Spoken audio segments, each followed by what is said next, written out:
आज हमारे पास आई है इनोवा हाई क्रॉस, जो कि फैमिली वाले लोगों की पहली पसंद बनी हुई है गाड़ी।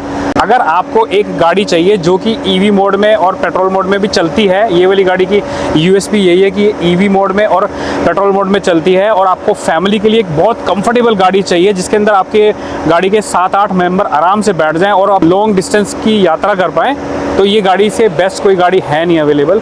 और अगर आपको 4x4 सिस्टम नहीं चाहिए, वो तो आने वाले टाइम में बिल्कुल ख़त्म ही होने वाला है, क्योंकि 4x4 सिस्टम डीजल कार्स के साथ ही ज़्यादा अच्छे से चलता है। तो ये गाड़ी एक बहुत बढ़िया गाड़ी है आपकी फैमिली के लिए, और अगर आपकी फैमिली में 7-8 लोग हैं तो उसके लिए बहुत बढ़िया गाड़ी है। अब इस गाड़ी को चला के देखते हैं। इस गाड़ी में बहुत सारे फीचर्स हैं, उन फीचर्स को भी कवर करने की कोशिश करेंगे, बट अभी क्योंकि टाइम की लिमिटेशन है, इस गाड़ी का कैसा चलाने का एक्सपीरियंस रहता है उसको हम आपके साथ शेयर करते हैं। इसको चला के देखते हैं गाड़ी को। और आज हम चला रहे हैं इनोवा की हाई क्रॉस, जो कि Z मॉडल है, जो कि टॉप मॉडल है। तो इस गाड़ी को चला के देखते हैं इसका कैसा एक्सपीरियंस रहने वाला है, क्योंकि इस गाड़ी के अंदर हमको मिलता है ईवी मोड। तो इसमें ईवी मोड को अगर आपने एंगेज करना है तो आप इसको लगा सकते हो। तो इसमें करीब 2 किलोमीटर के करीब ईवी मोड पे आप गाड़ी चला सकते हैं।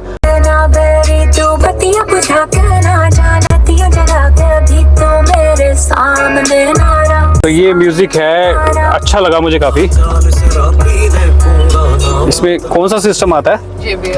JBL आता है, ठीक है। तो इसकी काफ़ी अच्छी आवाज़ है। रिवर्स गाइडलाइंस मिल जाती है इसके अंदर, रिवर्स कैमरा में।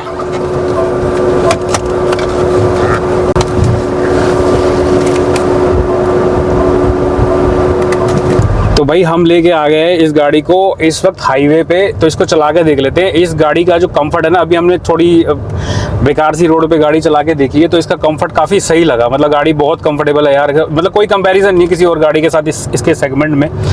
और बाकी जो ये हाइब्रिड कार है, और ये 2 लीटर नेचुरली एस्पिरेटेड इंजन के साथ आती है, जिसके अंदर ईवी मोड की फंक्शनैलिटी आपको मिल जाती है, जिसको आप मैनुअली भी एंगेज कर सकते हो। तो अभी गाड़ी ये ऑटोमेटिक है, ठीक है। और अब ये गाड़ी में एक लीनियर पुश आपको मिलता है, मतलब जब आपको जितना टॉर्क की रिक्वायरमेंट है उतना आपको मिल जाता है। अभी तक लोअर एंड टॉर्क की मैं बात कर रहा हूँ, जो कि नेचुरली एस्पिरेटेड इंजन्स में वैसे ही होता है। बाकी इसका एक बार हायर एंड टॉर्क को हम चेक कर लेते हैं। गाड़ी को थोड़ा स्पीड पे चलाने की कोशिश करेंगे, ठीक है। तो इसमें 2 मोड आते हैं। एक ईवी मोड है, जैसे आप देख सकते हो इस वक्त ये ईवी मोड के अंदर है, और अगर मैं ड्राइव मोड को चेंज करता हूँ तो ये पावर मोड है। तो इसके अंदर 2 मोड आप अपने हिसाब से कर सकते हो। अगर आपको ज़्यादा पावर की रिक्वायरमेंट है, आपको किसी गाड़ी को टेक ओवर करना है, तो उसमें आपको पावर मोड काफ़ी हेल्पफुल हो सकता है, क्योंकि ये पेट्रोल नेचुरली एस्पिरेटेड इंजन है। तो ये हायर स्पीड पे, तो इसका ना एक रेंज होती है कि एक 5000 RPM से मैक्सिमम, अगर आपको और ज़्यादा, जैसे एक 110 या 120 पे चल रही है गाड़ी, तो आपको उससे तेज़ चल रही है गाड़ी को अगर आप टेक ओवर करना पड़ता है, तो उसमें आपको पावर मोड काफ़ी हेल्पफुल हो सकता है। तो अभी इस गाड़ी को हम अभी चला रहे हैं, इसको हम इको मोड में एक बार।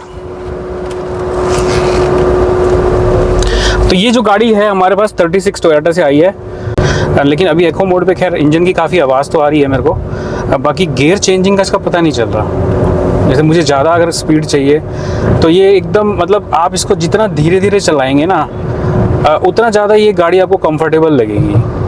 अगर इस गाड़ी को आप ज़्यादा पुश करने की कोशिश करेंगे तो ये नॉइज़ी हो जाती है गाड़ी।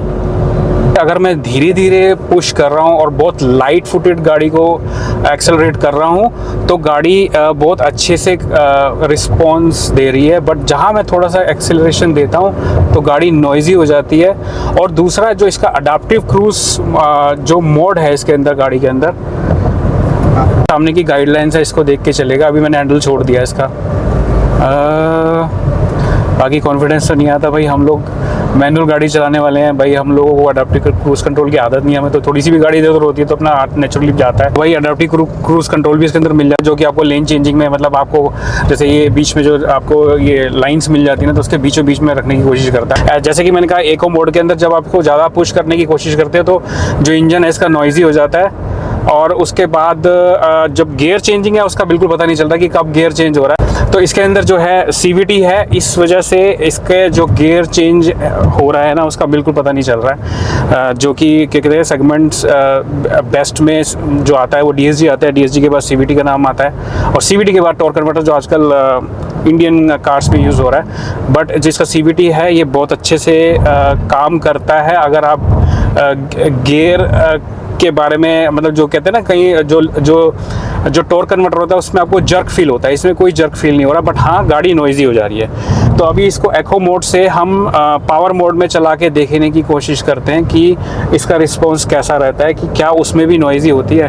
बाकी अगेन क्योंकि इसमें अडाप्टिव क्रूज कंट्रोल ऑन है, तो जब मैं लेफ़्ट लेने की कोशिश कर रहा हूँ तो ये मुझे लेफ़्ट लेने के लिए मुझे इसमें इंडिकेटर का यूज़ करना पड़ेगा, जो कि एक अच्छी बात है, क्योंकि मतलब जो उन लोगों के लिए जो अभी नए यूज़र्स हैं, जो गाड़ी चलाना सीख रहे हैं या जो मतलब जो अभी सीखे हैं, और उनके लिए क्यों अच्छी बात है, क्योंकि क्या करते हैं कि लेफ़्ट लेने लगते हैं गाड़ी, तो कई बार वो नहीं देखते कि कोई लेफ़्ट साइड से गाड़ी आ रही है कि नहीं आ रही है, अगर उनके पास एक्सपीरियंस अच्छा नहीं है गाड़ी चलाने का। तो उस चीज़ में ये काफ़ी हेल्पफुल हो सकता है, क्योंकि ये आपको लेफ़्ट लेने नहीं देगा बिना देखे और बिना आपको इंडिकेटर दिए, जो आपको मजबूर कर देगा इंडिकेटर लेफ़्ट और राइट का देने के लिए। लेकिन जो एक्सपीरियंस यूज़र्स है उनके लिए अच्छी बात नहीं है, क्योंकि हम लोगों को गाड़ी बहुत स्विफ्टली राइट और लेफ़्ट लेनी होती है। जहाँ पे ये प्रॉब्लम आ रही है, राइट और लेफ़्ट का इंडिकेटर देना ही पड़ रहा है, तो बहुत तेज़ी से अगर हमने कट मारने की ज़रूरत है तो उसके लिए कहीं ना कहीं ये इशू क्रिएट कर रहा है। तो इसको हम ऑफ़ भी कर सकते हैं इसके अंदर। हाँ, तो इसको गाड़ी को पावर मोड के ऊपर डाल के चलाने की कोशिश करते हैं। ठीक है, पावर मोड में मैंने इसको डाल दिया है, जो कि रेडी में आपको दिख रहा होगा यहाँ पे। ठीक है, बट यार पावर मोड में डालती गाड़ी में पावर तो आ गई। ठीक है, बाकी अगेन ये गाड़ी नॉइजी हो जाती है। मुझे इतना याद है कि जो इनोवा का 2.8 लीटर इंजन जो था वो भी काफ़ी नॉइजी था, वो डीजल इंजन में आती थी जब गाड़ी, तो अगर उससे कंपेयर करें तो ठीक है इसकी नॉइज़, मतलब यू कैन टॉलरेट। बट वैसे इंजन छोटा है, लेकिन इसके अंदर पावर मोड के अंदर भी आपको सही टॉर्क मिल जाता है, लेकिन बहुत ज़्यादा नॉइजी हो जाता है। CVT है इंजन के, वही अगेन गियर चेंजिंग का तो ज़्यादा नहीं पता चल पा रहा, कोई जर्क वगैरह नहीं लग रहा CVT गियर बॉक्स की वजह से, लेकिन ठीक है नॉइजी है और थोड़ा सा ऑकवर्ड सी सिचुएशन आती है आपको। You will need to get use to it, क्योंकि जो आवाज़ आती है एकदम से और आपको थोड़ा सा ऑकवर्ड लगता है, सिचुएशन में डालता है फर्स्ट टाइम यूज़र्स। और मे बी आई मीन वही अगेन कि आपके पास जब गाड़ी रहने लग जाएगी तो आपको इसको यूज़ करना आसान हो जाएगा, तो आपको इसके बारे में सारे इफ़ एंड बट सब समझ में आ जाएगा कि क्या कैसे इस्तेमाल करना है। तो इसकी एक बार देख लेते हैं स्पीड टेस्ट वगैरह। 61, 64, 68 गाड़ी का में इंजन की काफ़ी नॉइज़ आ रही है, बट ये कि गाड़ी स्पीड में भी काफ़ी चली गई है। कितनी स्पीड है? 95, 96। और उस हिसाब से कैबिन में जो इतनी ज़्यादा नॉइज़ है इंजन की, मतलब वो बर्दाश्त करना मुश्किल है। हाँ, मतलब थोड़ा सा इरिटेट करती है। बाकी आपके जब म्यूज़िक चल रहा होगा और उसकी आवाज़ भी शायद कुछ ना कुछ कैलिब्रेट किया होगा इन्होंने, मतलब वही है कि आपको और आपकी फैमिली को इसके साथ यूज़ टू होना पड़ेगा इस गाड़ी के साथ, इस स्पेशली इस आवाज़ के लिए। क्योंकि इंडिया में देखो आज की डेट में वही है कि जहाँ पे भी बहुत सारे लोग रह रहे हैं, जहाँ पे आबादी ज़्यादा है, तो वहाँ पे डीजल और पेट्रोल का जो भी इंटरनल कंबशन जितने भी इंजन्स हैं ना, उनके ऊपर तलवार लटक रही है कि उनको 10 साल 15 साल का जो है उसका वो एक टाइम लिमिटेशन दे रखी है कि भैया 10 साल के बाद डीज़ल की और 15 साल के बाद पेट्रोल की गाड़ी को रखना बहुत मुश्किल हो जाएगा।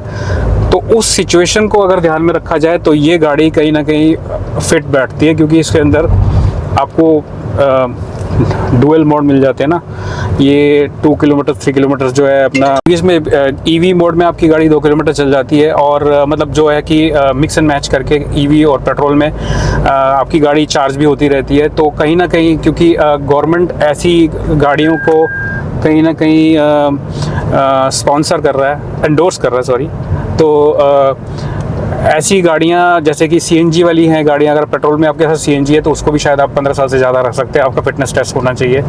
और इलेक्ट्रिक कार्स तो आपकी हैं ही जब तक आप रखना चाहें। बाकी और ये वाली गाड़ी एक और सेगमेंट की आ जाती है जहाँ पे आपके पास EV मोड में भी गाड़ी चल रही है और पेट्रोल में भी चल रही है। तो कहीं ना कहीं ये गाड़ी आपको 15 साल से ज़्यादा रखने की मतलब पॉसिबिलिटी कि आप इसको रख सकते हैं। और बाकी टोयोटा है, तो टोयोटा की तो गाड़ियाँ आपको पता ही हैं कि वर्ल्ड वाइड गाड़ियाँ बहुत ज़्यादा देर तक रखी जाती है। अभी तक मैं देखता हूँ गाड़ियाँ, मतलब क्वालिस अभी तक भी पंजाब में और जम्मू में और कश्मीर साइड में आज भी क्वालिस चल रही हैं गाड़ियाँ।